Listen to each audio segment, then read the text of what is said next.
ইতিমধ্যে দেশের কৃষি ও শিল্প খাতে রাজধানীর ইনস্টিটিউট অব ম্যানেজমেন্ট আয়োজিত পোস্ট গ্রাজুয়েট ডিপ্লোমা কোর্সের উদ্বোধনী অনুষ্ঠানে আমির হোসেন আমু বলেন, বিএনপি জামাত জোট জ্বালাও পোড়াও ধ্বংসাত্মক রাজনীতির মাধ্যমে অর্থনৈতিক উন্নয়ন ব্যাহত করার অপচেষ্টা চালাচ্ছে।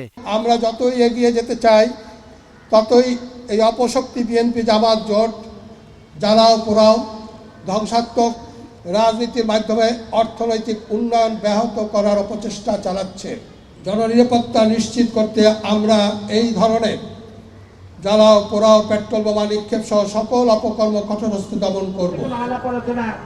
এদিকে প্রেস ক্লাবের সামনে এক মানববন্ধনে কামরুল ইসলাম বলেন, জামাতকে অনুসরণ করে ঘরের মধ্যে দোয়া মাহফিলের আয়োজন করে শহীদ দিবসের কার্যক্রম শেষ করেছে বিএনপি। জামাতের আচার অনুষ্ঠান, জামাতের যে কালচার, সেই সংস্কৃতি আজকে তিনি ধারণ করেছেন এবং ভবিষ্যতেও এটা তিনি অব্যাহত রাখবেন। এইবারের এই শহীদ মিনারের না আসাতেই আমাদের স্পষ্ট প্রতীয়মান হচ্ছে।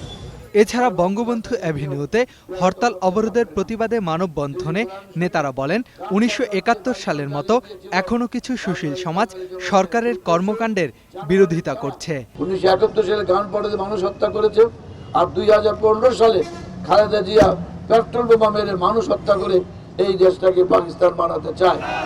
মাইনুল ইসলাম, ২১ টেলিভিশন, ঢাকা।